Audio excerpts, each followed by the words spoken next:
আসসালামু আলাইকুম।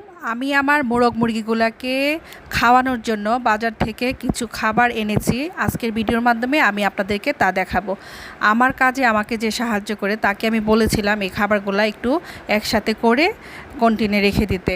তো ও কাজটা করতেছে। আমি ধান, গম, ভুট্টা একসাথে মিশিয়ে একটা কন্টেইনারে রেখে দেই। এই খাবারটা সকালে আর বিকালে খেতে দেই। দুপুর 12টার দিকে এসে আমার ছাদ বাগান থেকে টাটকা কলমি শাক অথবা পুঁই শাক মোরগ মুরগিগুলোকে খেতে দেই।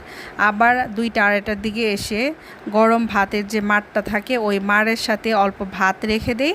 ভাতের সাথে মাড়, ভাত আর সাথে ধানের কুড়া আর গমের ভুসি মিশিয়ে ওদেরকে খেতে দেই। তো আর ছোট্ট যে বাচ্চাগুলো আছে ওদেরকে আমি ফিড খেতে দেই 30 দিন পর্যন্ত।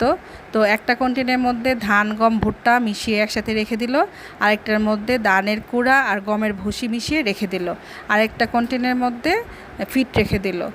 তো এগুলাই হচ্ছে আমার মুরগির খাবার। ভিডিওটা ভালো লাগলে সাবস্ক্রাইব করে দিবেন। আল্লাহ আপনাদের সবাইকে ভালো রাখুক।